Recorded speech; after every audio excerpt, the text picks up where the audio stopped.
Hey, it's Bill Gross, the LA probate expert, and I'm always looking to meet the best people in real estate and business, finance, and personal growth to help us be more successful, making more income, and making more money. And a lady who I've seen for a while, we were colleagues previously, and then she's gone on to, while being in real estate, really got involved in a couple amazing projects and share with them today. But a local real estate colleague, Linda Kaye. Linda, welcome to our call today. Good morning, Bill, and good morning to your audience. So I stopped this because we're having this great conversation where we started, and now I want to go back and and have everybody else share with you your story. Real quick, where'd you grow up, and then how'd you get into real estate? So, Bill, this is a funny story. I grew up in a family with 9 children. Now, that was challenging, more for my parents than for me. But I grew up with 7 brothers, so I needed a survival plan, sometimes on a daily basis. But it teaches you a lot about teamwork, teaches you a lot about leadership. And I discovered very early on that if I would take a leadership role and spoke loudly enough or softly enough in certain instances, people might follow me. And that worked in the family. So I literally got into real estate about 21 years ago, basically out of a tragedy. But and the tragedy really was had somebody very, very, very, very close to me take his life. He was in real estate. And Bill, it's a now this is a top then a bottom that I'm gonna bring it back up, I promise. Sure. But he was a brother, and he was a year older than me, like an emotional twin, and he was in real estate. And for me, I really needed to understand what could be so hard in real estate that you'd want to kill yourself. Now, Bill, spending all these years in real estate, well, that story is pretty bad. I've had many clients, many clients, many who I've wanted to kill myself, but I've never wanted to kill. And don't we all just want to try to Yes. figure out how to get Yes. past something, how to get to that 6 figures? And so what I did is I developed a course, and it's called Sparrow's Map, as a matter of fact, and I'm going to be launching the second piece of this. And so that's probably a good place to start, because agents really want to try to figure out, how do I break whatever barrier they've set for themselves, whether it was their first year, second, third, fourth. You know, as agents, we're kind of lazy, and I like being lazy. Whoa. You can't call real estate agents lazy. They get offended. Well, okay, we're motivated. Here's the thing. We're motivated. We get that 6-figure commission check, and then we relax. And then we forget, what did it take for us to get that $100,000, that $150,000 commission check? Right. And then we got to crawl back into it and ease back into it. All while there's a bunch of new agents coming in behind you that go, I got this, I'm going to do it. I've got my sphere of influence. I've got this person over here. My dad owns this. And there's an easy way to get into this. And the hardest thing for an agent, I think in any business, but in real estate, because you have so many highs that you can get into, so many big deals that you can get into, that unless you have a plan, you're going to be part of somebody else's. Yeah. That's a Right? good way to put it. If you don't have a plan, you're gonna be part of somebody else's plan. 100%. So you got to have a plan. I always call it, when you're getting into business, the PBS, or the public broadcast system. You've got to have a plan, you've got to have a budget, and you need to schedule. So in a plan, where do you want to go with this? Where do you want to be in a year, 2 years, 3 years? That's the plan that we're talking about, and how to get there. So, many agents will go, well, I'm just going to sell a few houses, and I didn't do that. I jumped straight into commercial real estate. Now, after this tragedy, there was another tragedy. I know you're going to think I'm the patron saint of lost causes, Bill, but I'm not. Well, I'm Jewish. I don't really know what patron saint is, so that's okay. But I had a situation where I found myself newly divorced, and I had a small child at home. I'd been traveling. I had been in the high-tech market, and the tragedy of my brother was bad enough, but the tragedy of the end of my relationship was pretty bad. We left on high holidays, of all things. Happy New Wow. Year, dear. Wow. So I had to find a business that could sell and do the things that I was doing in high tech. And if I could do that, if I could replicate that salary, I'd be okay. And so it was paramount to me to be able to find something that really equaled what I was doing in the high tech market, which, by the way, had just dot bombed. So .com had dot bombed a few years earlier, and we're all still digging out of the rumble. So it was a good time to make a transition. So when you find yourself in a situation where you have to move on, you have to not just survive, you want to thrive.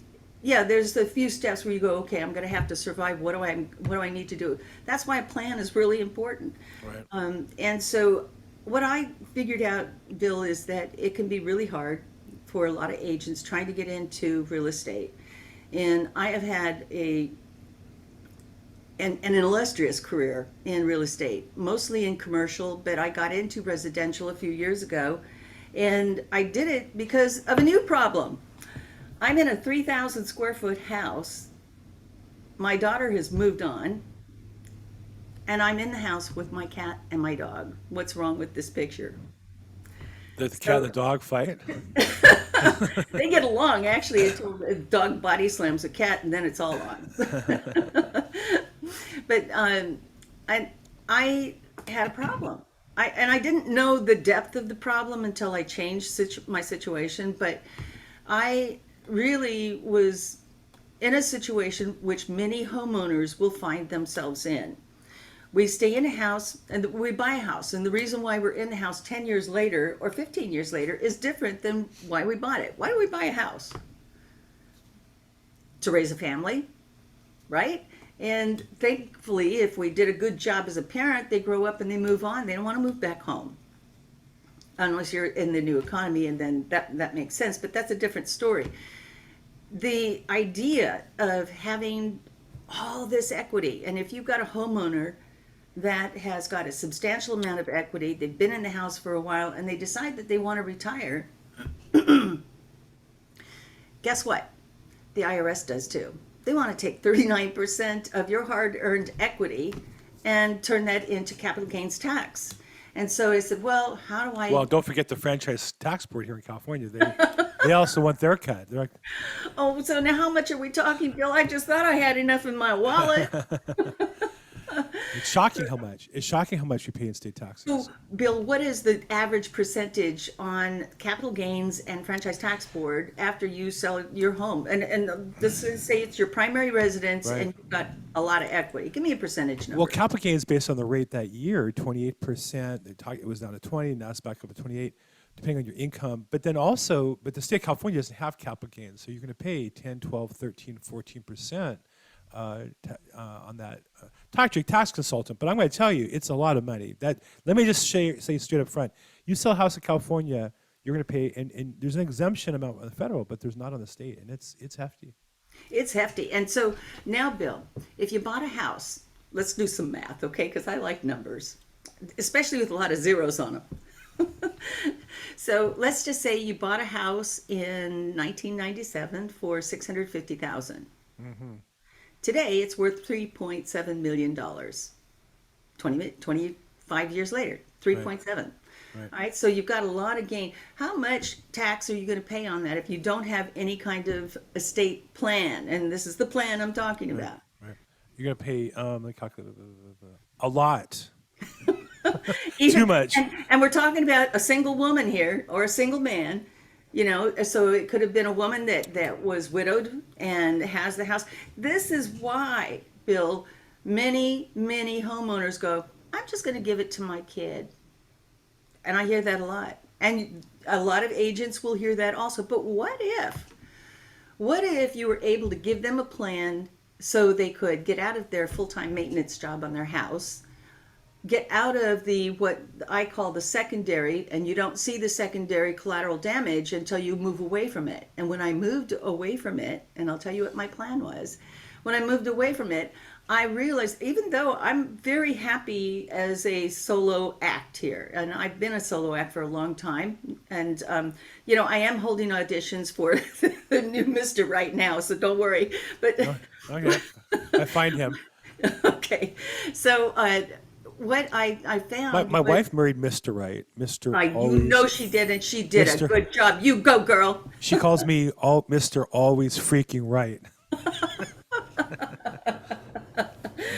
That's a different issue, Bill. It is a different issue. It is a different issue.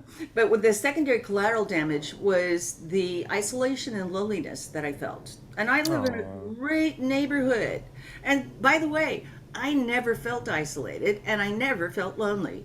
In a house, you've got a full-time job, so you're too busy to be lonely until you look back. And on growth, Bill, you can only see growth when you turn back behind you and you go, wow, I really came a long way.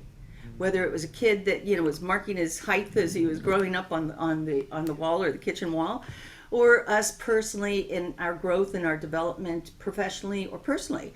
So for me, after I started doing this new act, and believe me, I'm going to talk to you about this new act. The idea that I was meeting people in a refreshing, safe environment called my new apartment life, and I selected apartment, and because I'm so commitment phobic, it was only a 6 month commitment. I said, well, how bad can 6 months be? I've been here 18 months. So that is and what I got at is I'm meeting people, I'm very social, and when I looked in retrospect, wow, I never got these opportunities being a homeowner, because as a homeowner, and the interesting thing, Bill, is that I think about all the people that I've met here in the last year and a half, and the 25 years of, hi, that's how we that's how we know neighbors. Waving at them. We see the car, we see the people, we see the kids. Kids are growing up. When they're gone, that's kind of like, that's it. Hi. So I decided I can't be the only one with this problem. So here's the deal. And I'll tell you how I did this. And you're going to say, what did you do? I Airbnb'd my house. And I wasn't ready. I told you I'm commitment phobic. So after I did a lot of, upgrading, I was thinking about selling until we had that discussion about the IRS and the Franchise Tax Board. And I didn't, my kid was she was an undergrad, so I did not want to wait for her to want the house. I wanted something more, and I had an issue. And how do I get out of this safely? And, for women, it's safety. For men, I think it's significance. The safety issue for me was, what do I do and how do I make enough money so that I can retire safely? And maybe this was part of my retirement plan. So I didn't want to sell it. It meant I would have to sell it. I didn't want to sell. So I have a tri-level house, and I started I turned the downstairs into an apartment. And I thought it was going to be cool for my then 88-year-old mom, and she's 91 today, but at the time I was building that for her. And when she went blind, completely blind, she decided that staying at home where she was a better solution for her. I had more brothers in town and they were there with her. So I said, well, I'm going to go ahead and rent it out.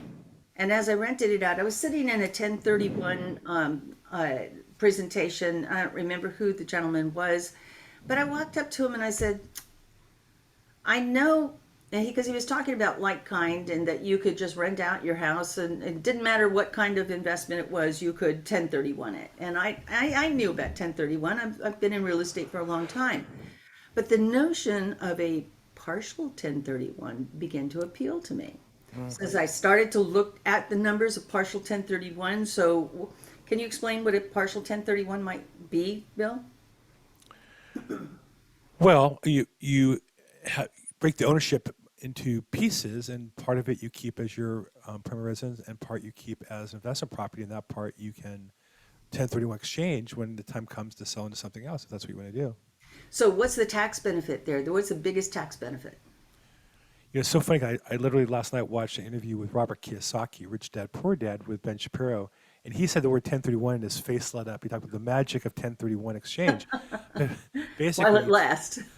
right. I think all of us Right. have to pay attention to that while it lasts. And as the government gets desperate, there have been times when they've retroactively changed tax laws. I remember 1996, after the election in 97, they retroactively changed the tax law for 96, and that year made a lot of money. It cost me a fortune. But a 1031, basically, I'm not a tax expert or attorney, but the basic concept is you're taking your profits and you're deferring them into another property. Theoretically, at some point in time, you sell it and pay taxes at that time. But you can also defer it into eternity if you're going to pass at some point in time, and there's ways you can protect it into your estate as well. So it's a Oh, and way to. there's one more piece in there too, Bill, and that's just pass that responsibility on to your kids. It's called a step up in basis.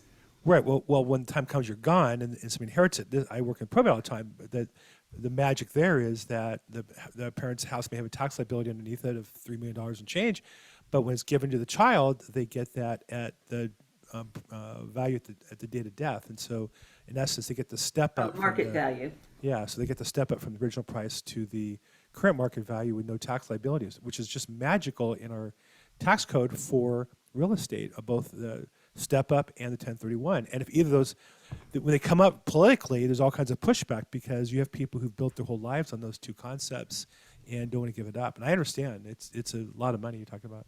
It's a winner chicken dinner, and I'll tell you, so the notion of a partial 1031 meant, let's say, when I got a divorce, the house was worth 650. When I purchased, when I got a divorce, it was worth 850,000. So a divorcee will get a step up in basis if they keep the house. I got the step up in basis. So now I have the 850,000 plus I have the $250,000 exemption. Okay, so that means that my 850,000 is protected, and 250,000 of that is protected. So now I'm up to about $1 million. And at the time, I think the house was worth 1.7 or 1.8. Let's just say 1.5 for even numbers. So the idea of paying taxes on 500,000 was a lot better than paying it on $1.5 million, right? Sure. So when people are contemplating selling, they really need to get good advice from their tax attorney or their CPA, so they really understand the impact. Right. Now, going back to my situation, I leased out the apartment, and that was because I could close it off from the rest of the house. Then I thought, well, okay, this was cool, and I got really good money off of that. Let's just rent out the other 2/3, and I'll stay in the 1/3. Okay. So I rented out the 2/3, and that was kind of wonky. People don't want the landlord in the property. Right. They don't. So sort of a hit and miss and learn as we go. That's really how I developed my passive piggy bank, and which is a concept of rent it out, use it, or sell it. And so what I figured was I can't be the only one with this problem.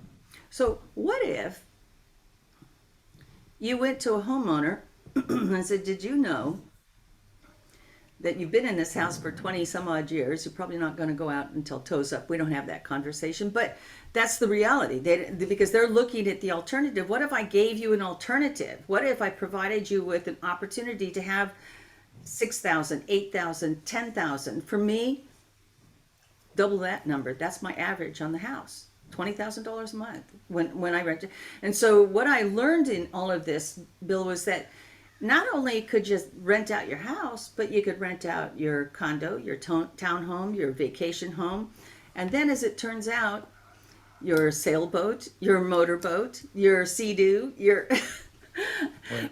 just everything. Because if you think about it, we are paying either storage or maintenance or some kind of mortgage, or plus all the expenses of maintaining something that we're not using.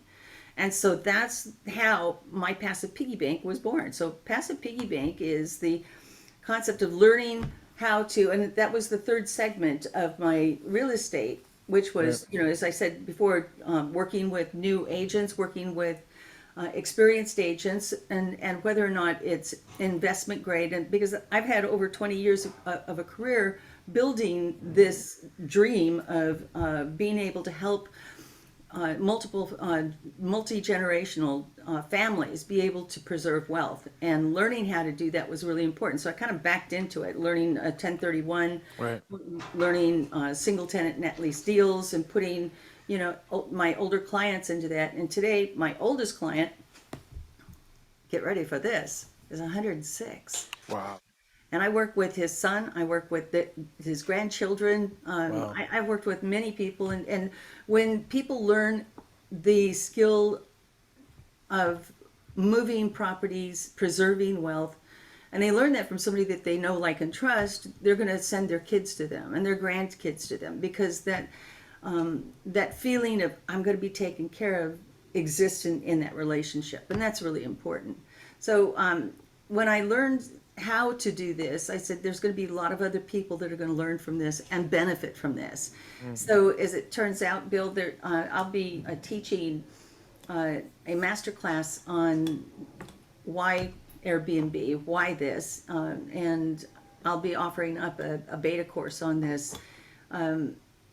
I also am teaching Sparrow's Map, which teaches you how to get to that six-figure income. So I have 2 courses now that I teach, and I'm spending my time authoring and teaching and coaching. Nice. I'm still working with my legacy clients, and I'll work with new clients as well. But understanding that there is a wealth of knowledge and information right here that. Right.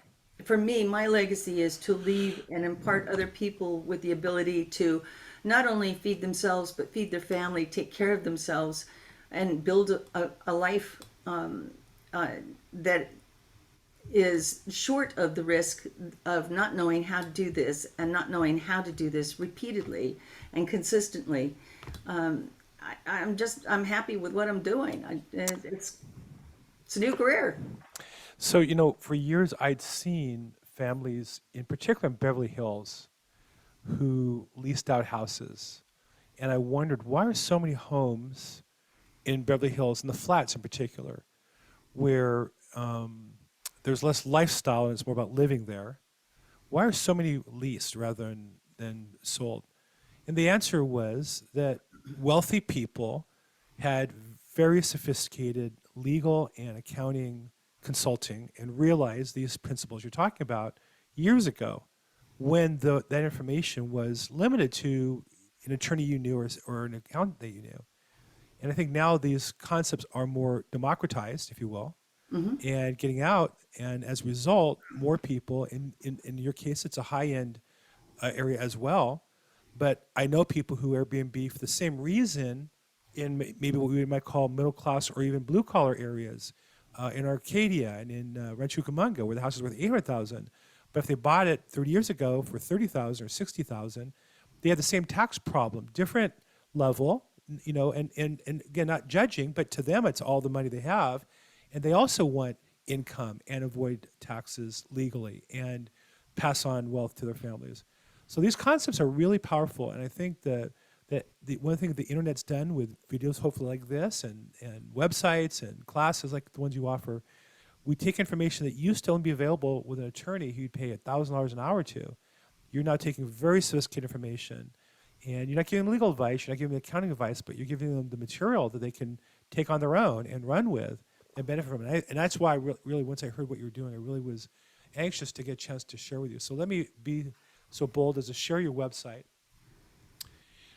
Passive Piggyback Freedom Formula. It's testdrivefreedom.com/passive piggyback. So tell me about the name. What's Passive Piggyback mean to you? How did that name come about? So passive, just like passive income, is the notion that you have income coming while you're sleeping. So it's not a new concept for a property owner that knows that they've got rent coming in or a triple net that's coming. This is going to be more like a gross lease for the Airbnb. But passive means simply to acquire and to passively receive income by having a system and a process in place. Right. So you could put that additional income into your piggy bank. I love it. I have to tell you, I run a real estate business. I do a little coaching. I have a couple other sources of revenue as a result of my business. And my bank account sends me an email when I get a deposit. And a lot of my emails I have go automatically to folders and don't see them. But I love those emails when money's deposited in my account automatically. That's passive income. And so what you're talking about here is ways to leverage assets you have and to maximize the tax situation or minimize the tax responsibility legally and to maximize your net income on a monthly basis. And so I see on your website, I'm sorry, you're holding up a flyer there. What do you got I am there? holding up a flyer. You just triggered something in me. Okay. You don't have to own it. You could fractionally own something. So you Right. can turn your toys into cash, own toys. I teach you how to find the right toys that will make you money. I also like to say, live an exotic life and have someone else pay for it. Isn't that really the concept? I think my Passive income. wife learned that message a while ago, but I need to pay attention to that one. So She was a something, good study. she's a smart lady. She was. Smarter Good than me. decision. Way smarter than me as a result. Okay, so if when someone wants to start on your website, you have a Get Started button. You also have a free book that you let people download to learn at their own pace, and then they can get involved with you. Is that the best way to get involved with you, is to go to the website and learn there? Or You what can go else? there. You can also simply just type in My Passive Piggy Bank. You Okay. can find more about me if you want at lindakaye.com. So I have a couple of websites. They all lead right back in that funnel back to me. Okay. So if you want to know more about it, I'll be happy to talk to you about it. I'll also be attending a networking event that's coming up this week. And if you'd like to talk to me personally, I would just love to talk to you about this. I can talk about this pretty much all day long, Bill. So, but in the interest of time, I will say that getting a conversation started, I'll be teaching a beta class and then offering this course out. It'll be a 6-week course. It's the do's and don'ts of how to get into Airbnb, what not Wow. to do. Wow. I have learned this myself, and I'm teaching other people how to do this because there's a lot of books out there that are written by the perspective of being a guest in people's homes, and they say a lot of things about what you want to do and what you should do for them. But at the end of the day, it's still my house, and by the way, it is my home. So so what many homeowners feel like they don't want to, they either want to dabble in it or dominate it. And I like the idea of dabble or dominate because you can dabble in it and get really hurt by it, or you can Right. dominate even in a small way, one property at a time, or Right. for new real estate agents or agents trying to find that 6-figure income, how to break into that market and to teach them how and why somebody would want to Airbnb their house, and I can help you turn that into a business. So What a great prospecting technique. Talk to people that you might know, like, and trust. They know, like, and trust you. They have a house. They don't really want to move, but they need some income, and they can get together with you as an expert. So, Linda, appreciate those details. LindaKaye.com. Also, Google Passive Piggy Bank Freedom Formula, and she has the details. When you say going to network event, are you going to the LA RIA event this week on I am, Thursday? as a matter of I'll fact. see you there. I'm the official Excellent. podcaster of the event, and I'm supposed to live stream of the vendors and important guests and the VIPs, of which you're clearly VIPs. So look forward to seeing you there. Bill, thank you so much for having me on your program, and I am just delighted. Thank My you. pleasure. Pleasure